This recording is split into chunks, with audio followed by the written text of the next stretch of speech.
akashaikwa ali mwana mudiki mwana akashaikwa shoko lakafishoka ma 8 days mwana asingawanikwi asi mwana akashaika kubatenize kuseni achitamba kuseni kwemba ndo kuvashaikwa ashaikwa ndi vachitsvaga vakaendesa kumapurisa vakaenda kuzviprofita vakaenda kumagodobori vachotsvaga mwana bhata vana kumuwana yaimuri dhainyoroshwiri benefo vakachiwemba kiminikasha kureva kuti candidate vangasingawani munhu ndokubva vagara pasi nesabhuku ndokuenda kuna headman ndokubva vanyora tsamba yekuenda kuna mambo ishe wangu tashaya mwana wedu tiri kukumbira mvumo nesimba rokuti mutinyorerawo tsamba rokuti tendera kuti mutotsvagirawo munhu anopinda muno tiwane mwana wedu nenzira yechivanhu ishokwadi mambo chibvaugamuchira zvikanzira tatenda kana mwana asingaoneke imi muchitodawo ngatitsvagei mwana ikodzero yekuti mwana akazvarwa ngaakure ararame azobatsira mukati menyika ndova maminista ndova matisha mangwana ndova vabereki vemamwana ndovatsudzuri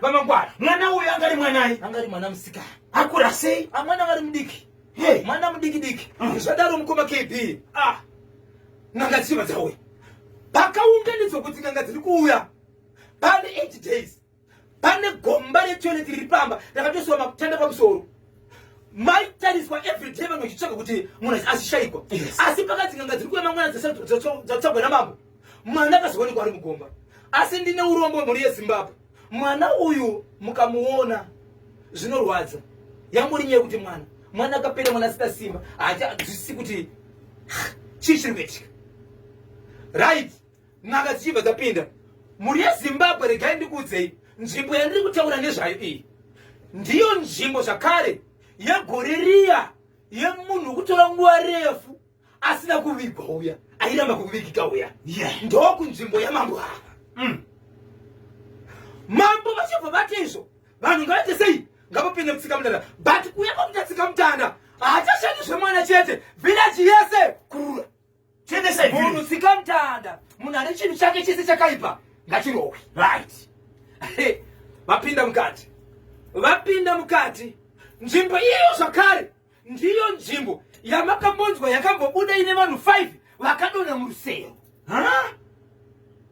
pavanhu 5 vakadonha murusero 3 vakatofa kwakasara vapenyu asi penyu 2 vakasara murume nemukadzi murume wachona kubva zvaakadonha munhu arungorara pasi nekurwara akakuvara musana right nekuti kunodonha ndege kubva kudenga kuzotsika pasi ma1 right wongu vanetsika mutande vapinda munzvimbo kwanzi ngavabate munhu wese asi nyaya hombe musoro weshoko unoti iwo mwana akanga atorwa nani kunyange vanhu vakawanda vakubatwa but nyaya inoti mwana ndiye akaita kuti nganga ipinde pai munzvimbo apa inganga dzamambo baba vapinda mukati mune vanhu vakabatwa nemishideya yemusoro wevanhu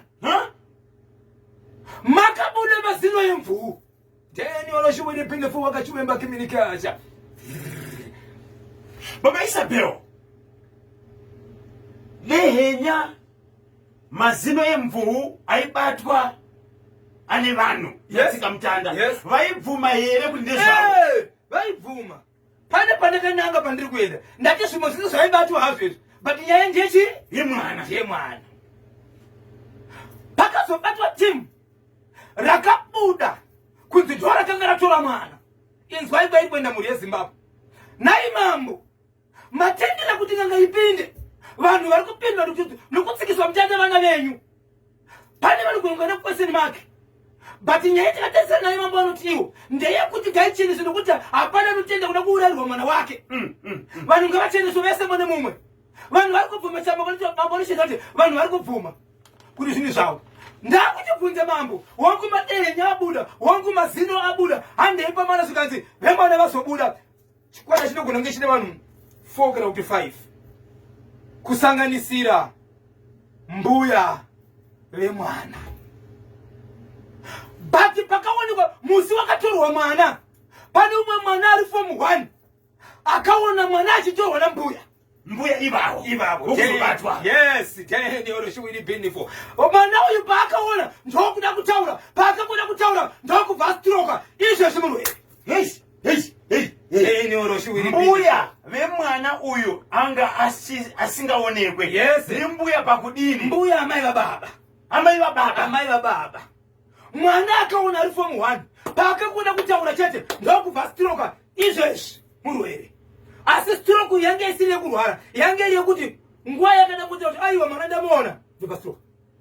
Anokwanisa kutaura. Anokwanisa kutaura. Atori murwere. Mbuya vabvumirira mazvanzi aiwa. Ari kubvuma zvivana. Baba vatori murwere ndokudona muteke bye bye.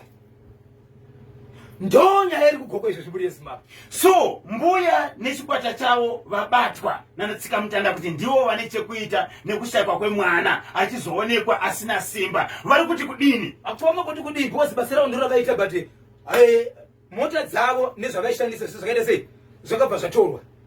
Nokuti anatsika mutanda vari kubata vachitora zvinhu vakabva vachitora zvinhu zvese. But vanhu vakawanda vari kurwadziwa. Vanhu vakawanda vari kurwadziwa mukoma KB kuti ndizvo here kuti mwana iko zvino zvari kurwara. Mwana asvika papoindi isingaiti asi iko zvino ndizvaari. Iye mwana uyu ari kunzwa sei? Mwana ari kurwara ndokungoti munongotarisa kuti mwana uyu murwere. Murwere chai mukoma KB. Ingoti munongoti mune mwana but mwana murwere. Ya, zvakaoma achiri kuchipatara. Achiri kuchipatara. Hey, kuti vaida kumushandisei mwana uyu?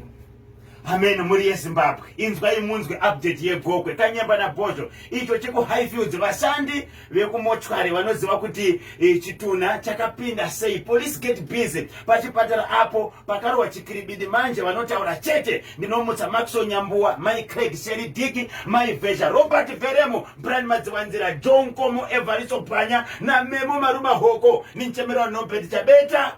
Ndiri kunoko kuHurungwe. Tinotenda maita basa kaZimbabwe nekusarudza National FM nekuteerera kachirongwa the hottest mid morning show in Zimbabwe. Pano pa National FM Kanyemba pamwechete kana Bhozhongora. Inini tinosangana kamanheru pa Sadake and Sanction Music Concert kudotito Bhozhongora anenge ariko zvekare. Asi mangwana makuseni Baba Isabel wanenge vari panapa na Mesaudo Mesendlovo. Baba Isabel pane vangu vachitsvaga ka namba zenyu vari kuda ka namba dziya dzemubatsiri uye ukubatsira ka mhuri yange ine mwana wekurumwa kuchikoro right. Munovati kudini? Icho kwadi muri yeZimbabwe vanenge vachida kundibata. Munondibata pa namba dzangu dzisina chipomerwa, namba dzisinganyadzisi. I namba dzinoti muri yeZimbabwe 0771 545 025 0771 545 025 0736 263536 0736263536. Ndapota Musabhipa sa Rebecca Fosa Po Rikiti Vo Kanyamba naBhozho. Chegokwe chakanyanya icho ambuye avo vanoda kupfapfaidzwa.